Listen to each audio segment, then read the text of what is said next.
Buenos días. Estamos con un tema nuevo que es el método de separación de mezclas con base a sus propiedades físicas de sus componentes, que es la secuencia número 5. Este es un tema que no es nuevo. Esto se vio, viene en los aprendizajes de primaria en quinto y sexto y debieron haberse visto en segundo año en lo que es física. Entonces es un tema no muy complicado. Es un tema muy sencillo. Vamos a platicar sobre algunas mezclas que pueden ser separadas por medios físicos y algunos métodos que vamos a utilizar para tal situación. Nos dice que siempre es bien interesante cuando queremos separar mezclas, ¿sí?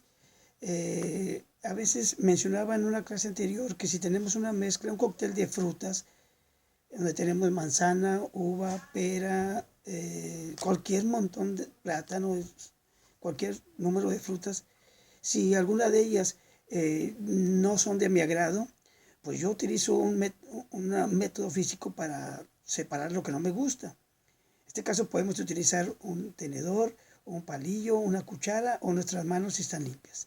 Entonces lo separamos físicamente. Por eso nos dice el concepto de mezcla que son la unión de dos o más sustancias que pueden ser separadas por medios físicos. Y medios físicos es cualquier instrumento que yo pueda utilizar.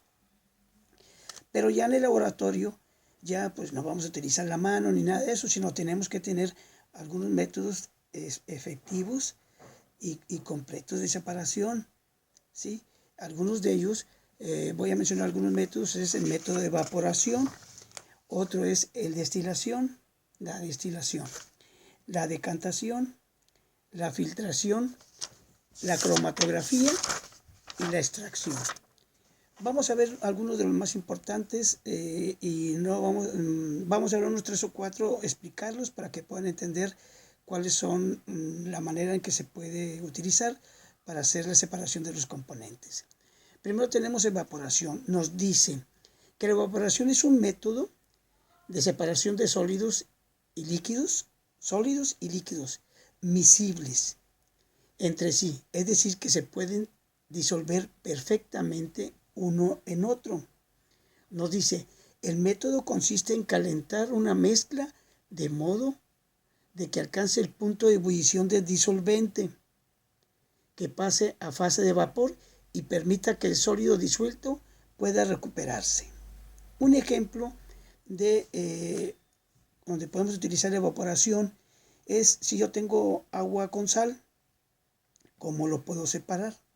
Ese es un ejemplo de evaporación. Entonces, aquí nos menciona de que sean miscibles. Entonces, si la sal y el azúcar se pueden disolver o son solubles en el agua, pues ahí voy a tener que utilizar este método de evaporación. Tengo agua con sal.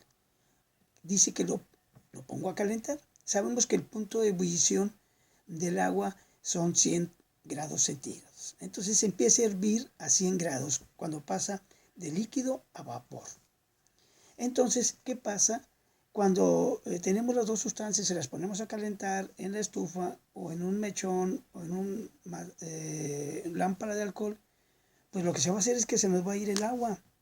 El agua va a desaparecer del recipiente, aunque se va a quedar en el ambiente.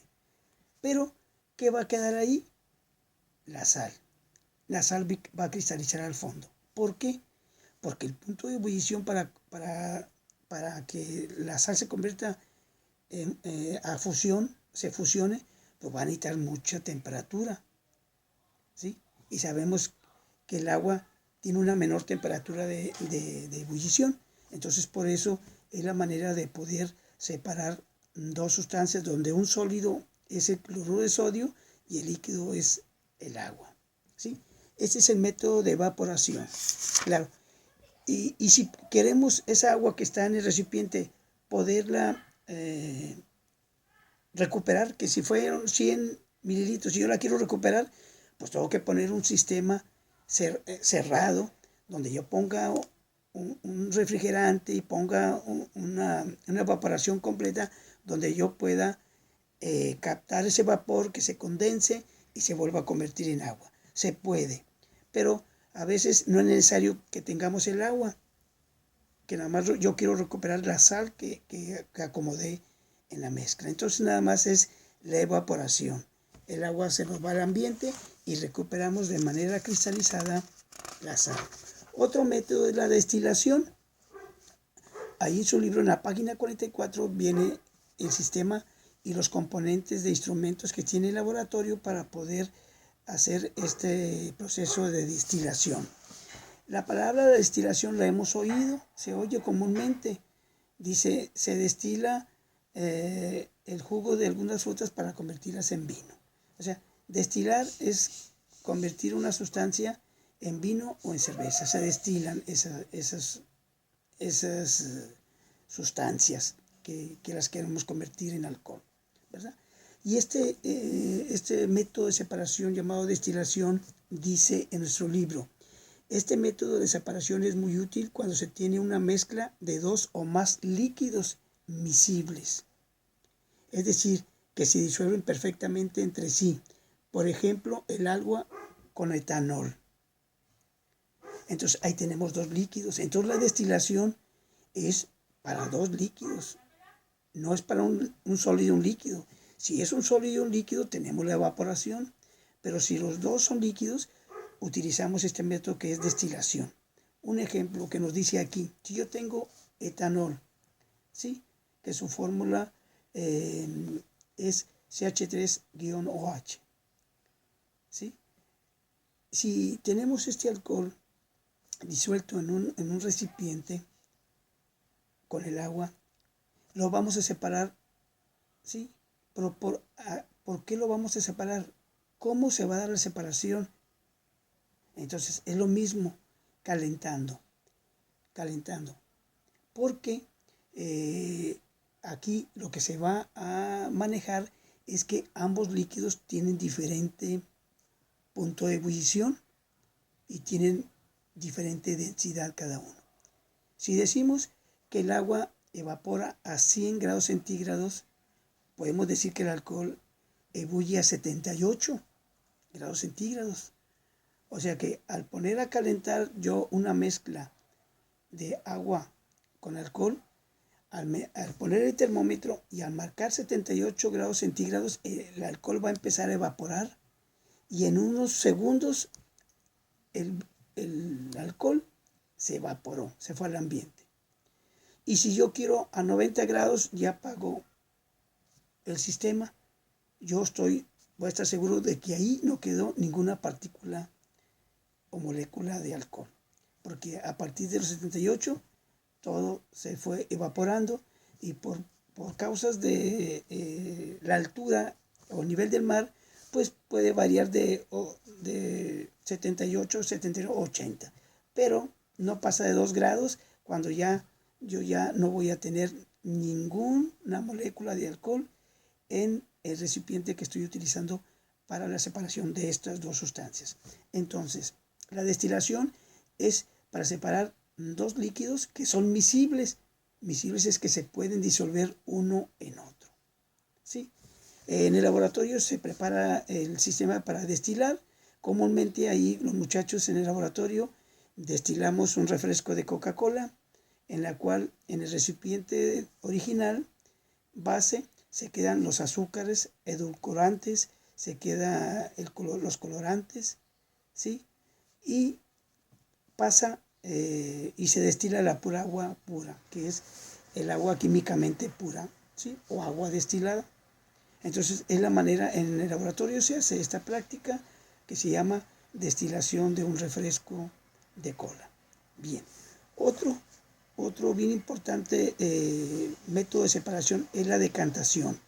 Y nos dice, la decantación es un método para separar sólidos relativamente grandes de líquidos en donde las sustancias son inmiscibles. Quiere decir que no se mezclan. Aquí voy a tener dos sustancias que no son miscibles, o sea, son inmiscibles. O sea, aquí puedo poner el ejemplo que pongo arena, tierra y agua. Arena o agua o tierra con agua. ¿Por qué? ¿Por qué son invisibles? Porque no se pueden disolver ninguno de ellos, ¿sí? Porque por las partículas de la tierra y la arena son mucho más grandes que la del agua. Entonces no se da el caso de que se puedan disolver una en otra.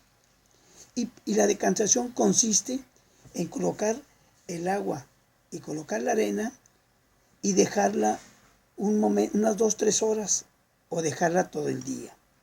¿Qué vamos a ver al siguiente día? Yo voy a ver que el agua va a estar en la parte de arriba y la arena o tierra va a estar en la parte de abajo. ¿Por qué? Porque tienen diferente punto de densidad. La densidad de la arena o la tierra es mucho mayor que la del agua, que es 1 gramo nada más sobre centímetro cúbico.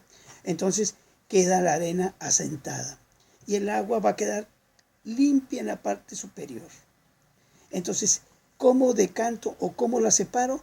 Pues nada más consigo otro envase y vierto el líquido con cuidado que no pase ninguna parte sólida de la tierra.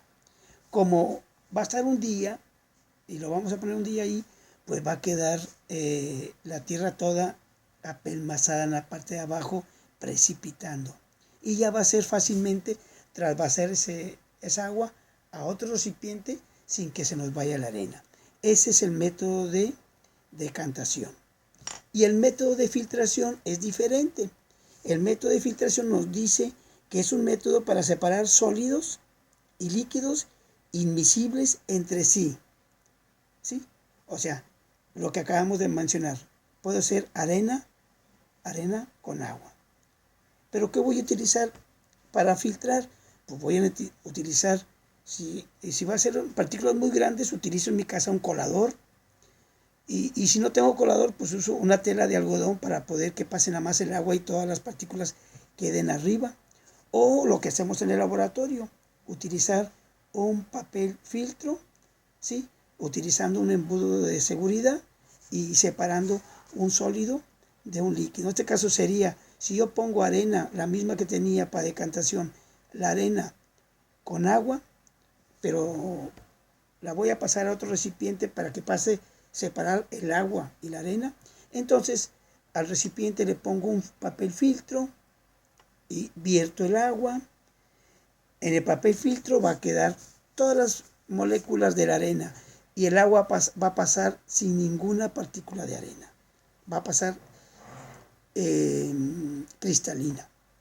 Ese es un método, se llama filtración, que podemos utilizar, dijimos, en el hogar, pues un colador, una tela de algodón, o en el laboratorio un papel filtro.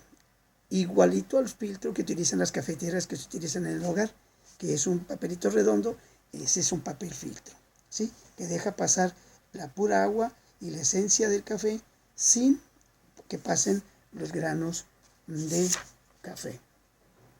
Otro método es la imantación. Es muy sencillo la imantación. La imantación es para atraer metales. Si se me cayó por ahí rebaba de metal en la sal, pues yo paso un imán y el imán va a tener la capacidad de atraer al hierro y voy limpiando hasta que la sal quede limpia. Utilizo un imán. Este es el método de separación de la imantación. Y por último tenemos la cromatografía. La cromatografía es croma, color. Grafía, detectar los colores que componen a una tinta.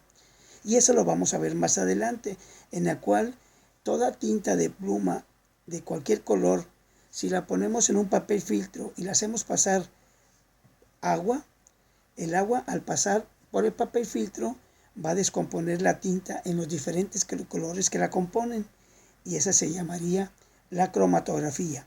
De hecho, hay una práctica que tenemos que realizar sobre este tema. Bien, estos son los métodos de separación de mezclas que vamos a ver. Más adelante vienen algunos otros más complicados, pero estos son los que ya vimos desde hace mucho tiempo, ¿verdad? Ya no son nuevos, son métodos de separación, son aprendizajes, métodos de separación de mezclas, aprendizajes que se vieron desde la primaria, de quinto y sexto. Y lo digo porque yo estuve trabajando con esos grados. Y desde ese momento ya los muchachos trabajaban separando mezclas. Entonces, esto es todo. Esta es la primera entrega de métodos de separación. Después va a haber otra donde ya lo hagamos de manera diferente, utilizando alguna práctica experimental. Muy buenos días o buenas tardes, según sea. Y aquí estamos con las siguientes entregas de actividades de química, profesor Raimundo Pedraza, para servirles a ustedes.